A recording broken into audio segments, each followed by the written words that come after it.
Very well good morning to everyone.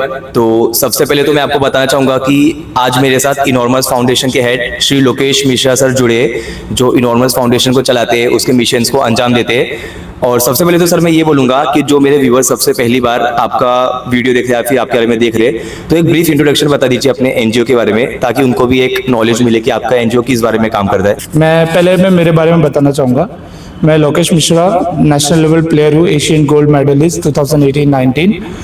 और इस NGO को ओपन किए हुए 4 साल हो गया है। हम लोग अंडर प्रिविलेज एरिया के बच्चों के लिए काम करते हैं, ट्री प्लांटेशन का काम करते हैं, एनिमल्स के लिए काम करते हैं। जो विधवा आश्रम्स होते हैं उनको क्या चीज़ प्रोवाइड करना है, वो उस चीज़ को लेके हम लोग अपने मोटिव पे काम करते हैं। तो सर जैसा कि आपने अभी बताया कि आप ट्री प्लांटेशन के बारे में ट्री प्लांटेशन के ऊपर काम करते हो, और फिर जो सामान प्रोवाइड करना होता है गरीब बच्चों को वो करते हो, तो इतने सारे इश्यूज के बीच में ऐसा कौन सा सबसे मेन इशू है, फिर सबसे बड़ा प्रॉब्लम है जिसके ऊपर आप फोकस करते हो या फिर आपकी एनजीओ फोकस करती है और काम करना चाहती है? जैसे कि देखा जाए तो आदित्य, मैंने देखा है बहुत सारे एनजीओ है जो कि सब एरिया में चालू करते हैं, जो कि मिडिल क्लास को जितनी जरूरत लोअर क्लास है ना, मतलब मैं चाहता हूँ कि हम उनको प्रोवाइड करें जिनके पास कुछ नहीं मिलता, जैसे जिनके पास घर नहीं है, तो हमें एजुकेट करने की जरूरत है उनको, क्योंकि उनका वो एक तो साफ सुथरा नहीं रखते हैं, कहीं भी कचरे फेंकते हैं, क्योंकि उनको कोई समझाने वाला नहीं है। तो इसके लिए हम लोग ग्राउंड लेवल पे काम करना चाहते हैं। इसके लिए हमारा कोई सेंटर या ऐसा हमने कुछ अभी तक ओपन नहीं किया है।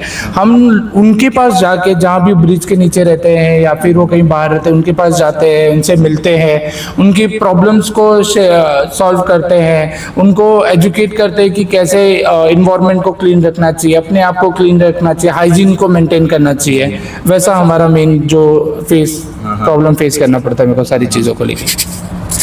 तो सर रिसेंटली मैंने आपका वीडियोस भी देखा था, आपके इंस्टाग्राम हैंडल पे ही देखा था, और मैं गूगल वगैरह पे भी देखती रहता हूँ जो आपके एनजीओ का वेबसाइट वगैरह है। तो आप लोग ब्रिज के नीचे जाते हो या फिर जो स्लम एरियाज होते हैं वहाँ पर जाते हो, तो ऐसा सब जब आप लोग ड्राइव चलाते हो तो ऑफकोर्स इशू भी बहुत सारा आता होगा, बहुत सारे चैलेंजेस को फेस करना पड़ता रहेगा। ऑफकोर्स आप लोग अच्छा काम कर रहे हो, फिर भी चैलेंजेस फेस करना ही पड़ता होगा आपको। तो आप लोग उस चैलेंजेस को कैसे टैकल करते हो और कैसे अपने काम को कंटिन्यू रखते हो? कि देखिए, चैलेंज बहुत आता है, कभी वॉलंटियर्स अवेलेबल नहीं रहते हैं क्योंकि यंग है, उनका भी एग्जाम्स एंड ऑल वगैरह रहता है। सेकंड थिंग कि जब हम उनके पास जाते हैं तो उनको पता नहीं है कि वो चीज़ों को कैसे लेना है, तो बहुत सारे कभी कभी वॉलंटियर डर भी जाते हैं। हम फूड लेके जाते हैं, वो 6-7 लोग एक साथ आके वो फूड लेने के लिए आ जाते हैं, कपड़े लेने के लिए आ जाते हैं। फिर हमें ट्रैवलिंग का चैलेंज करना पड़ता है, फंडिंग नहीं मिलती है तो हमें अपना मैनेज करना पड़ता है, फंडिंग डालना पड़ता है। पर ठीक है, मैंने अगर कुछ चीज़ सोच के अगर मैंने चालू किया है तो वो तो मुझे ही करना पड़ेगा, चाहे कितने भी प्रॉब्लम फेस करना पड़े। बट मैं किसी को ये नहीं बोलना चाहूँगा कि मेरे को प्रॉब्लम, ठीक है, हो जाता है, सारी चीज़ें मैनेज हो जाता है। तो सर जैसा कि आपने बोला कि ये सारी चैलेंजेस को फेस करना पड़ता है, लेकिन इसमें एक और फैक्टर है जो कि है फाइनेंशियल फैक्टर, बिकॉज बिना फाइनेंशियल फैक्टर के आप लोग का हेल्प करना बहुत ज्यादा मुश्किल हो जाएगा। तो जो फाइनेंशियल फैक्टर आपके एनजीओ के अंदर है, तो आप लोग खुद से फाइनेंशियली मतलब एनजीओ के अंदर सपोर्ट करते हो या फिर बाहर से कुछ बैकिंग है आपको? जैसे कि मेरा जो इनकम है, मैं एज अ ट्रेनर हूँ, तो मेरा जो इनकम है उसका 10% मैं 10 या 15% मंथली का मैं अपने खुद के एनजीओ में डालता हूँ। सेकंड थिंग कि जैसे कि आप जैसे लोग हो गए या फिर कोई हो गया जो मुझे देख के मोटिवेट होता है कि अरे हाँ यार ये अच्छा काम कर रहा है, मुझे भी करना है, लेकिन उनके पास समय नहीं है, तो वो मुझे कुछ डोनेट कर देते हैं। बट हमारा एक मोटिव है कि हम कैश नहीं लेते, आपको जो करना है या तो हमारे साथ आके करो, या तो फिर जो नीड है हम आपको बता देंगे, आप हमें वो दे दो। हम वो चीज़ है, क्योंकि कैसा है कि पैसे के मामले में अगर जाएंगे ना तो फिर वो चीज़ रिलेशन भी खराब हो जाता है, वो चीज़ें तो है इसके लिए। अच्छा। इस तरीके से हम लोग अपनी चीज़ों को मेंटेन करते हैं। तो इतना आपने सब कुछ काम भी कर लिया, तो इन सब कामों के बीच में सबसे बड़ा ऐसा कौन सा अकॉम्प्लिशमेंट है जिसको आप सोचो कि हाँ मैंने इतना अच्छा काम किया, या फिर ये सबसे बेस्ट काम था अब तक का?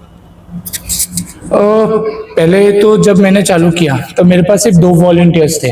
आज मेरे पास कम से कम 15 वॉलंटियर्स की टीम है।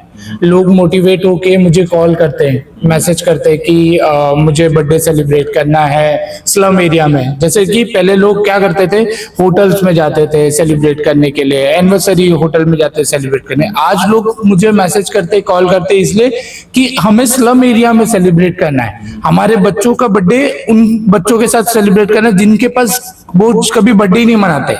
तो ये चीजें देखने के बाद मुझे वो चीज लगता है कि मैंने अपने जीवन में कुछ तो अच्छा किया।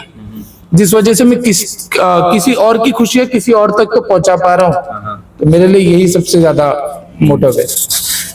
तो सर आप लोग जो फूड प्रोवाइड करते हो, सब कुछ प्रोवाइड करते हो, तो उसमें जो एक सबसे बड़ा चीज आप लोग प्रोवाइड करते हो वो एजुकेशन का। मैंने देखा है कि आप लोग जो आपकी वीडियोस में देखा है, आप लोग बुक्स प्रोवाइड करते हो या फिर आप लोग आगे खुद पढ़ाते हो।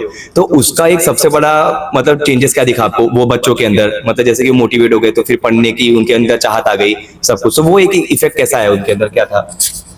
मेरा एक स्टोरी बता रहा हूँ। एक बच्चा था, वो इतना कुछ पहले तो उसने पढ़ा नहीं था, बट जब हम लोग ने जाके उसको पढ़ाना स्टार्ट किया, वहां पे सारी चीजें थी। तो ना कैसा होता है, एक बच्चों को ना खुशी होती है। हर बच्चे को एक खुशी होती है कि उनके पास भी एक बैग होना चाहिए, बुक्स होना चाहिए। जब तक आप चीजों को उनको दोगे नहीं तब तक वो समझेंगे कैसे।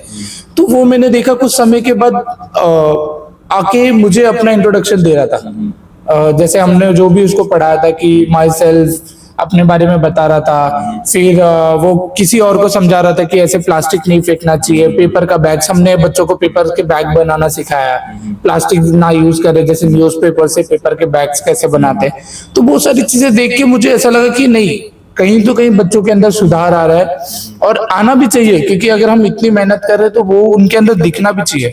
और वो चीज मुझे दिखा, और मैं चाहूंगा कि यूथ आके मेरे साथ जुड़े, जो उनको भी वो चीज दिखे, तब जाके वो लोग और जुड़ेंगे और आगे काम करेंगे मेरे साथ। तो सर आप लोग इतना काम करते हो, तो आप लोग जो काम करते हो, जिनके साथ आप लोग काम करते हो, फिर जब आप लोग एक स्माइल भी देखते रहोगे कि हाँ हमारी वजह से एक स्माइल आ गया, तो आप लोग को ऑफ कोर्स बहुत ज्यादा हैप्पी फील होता रहेगा। तो मैं वही बोलूंगा कि एक जो आप लोग इफेक्ट चाहते हो, तो सामने वाले के कॉर्पोरेशन से पूरा नहीं हो सकता। तो ऐसा कुछ मैसेज है जो आप लोग यूथ को देना चाहोगे या फिर समाज के लोगों को देना चाहोगे, वो मैसेज? या फिर अगर किसी को आपके एनजीओ से जुड़ना होगा या फिर आपके एनजीओ के बारे में जानना होगा, फंडिंग का सपोर्ट करना होगा, तो वो सारी चीजें कैसे हो सकती है? तो आप उनके बारे में कुछ बता दीजिए। आप आइए, मैं चाहूंगा कि जितने ज्यादा से ज्यादा यूथ हमारे साथ जुड़े, क्योंकि हमें कैसा है कि हमें समाज को लेके काम करना चाहिए। ये मेरी संस्था है जिसका नाम ही मैंने इनॉर्मस समाज सेवा युवा शक्ति रखा था, क्योंकि मैं चाहता हूँ कि युवा जितने ज्यादा, आज की युवा जितना ज्यादा एजुकेट हो, जितना ज्यादा समाज को लेके चले, जितना ज्यादा लोगों को सम्मान करे, रिस्पेक्ट दे, उतना अच्छा है। क्योंकि आज की यूथ का जो ये चल रहा है, जैसे आप देखते रहोगे, आज के टाइम पे 6 साल का बच्चा, 7 साल का बच्चा कभी सिगरेट पी रहा है, तो कभी वो दारू पी रहे हैं। तो इन सारी चीजों को निकालना चाहता हूं मैं एक अच्छा समाज चाहता हूँ, अच्छा एक यूथ सामने बनाना चाहता हूँ, आज का युवा शक्ति। तो इसके लिए मैं चाहता हूँ कि युवा है जुड़े, और अगर किसी को हमारे संस्था के साथ जुड़ना है तो मेरा इंस्टाग्राम पे आके इनॉर्मस समाज सेवा युवा शक्ति करके उस पर जुड़ सकता है। और आपको कोई भी हेल्प करना है तो आप हमें कांटेक्ट करिए, हम आपको पूरा 24 आवर्स में कभी भी आपको हम मैसेज करेंगे, हम आपको कांटेक्ट करेंगे कि कैसे हमारे साथ जुड़ सकते हो। और हमारा एक ही चीज है कि आप ज्यादा से ज्यादा हमारे पास आके हमारे साथ रह के काम करोगे तो काफी अच्छा रहेगा, तो आपको भी समझेगा कि हम काम कैसे करते हैं।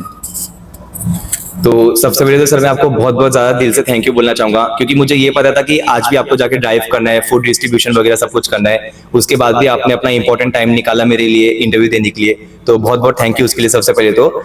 और फिर जो भी मेरे व्यूवर्स इस वीडियो को देख रहे हैं, तो अगर आपको जो भी इन्फॉर्मेशन चाहिए होगा इनके एनजीओ के बारे में या फिर लोकेश सर के बारे में, तो सारी की सारी डिटेल्स आपको डिस्क्रिप्शन मिल जाएगा।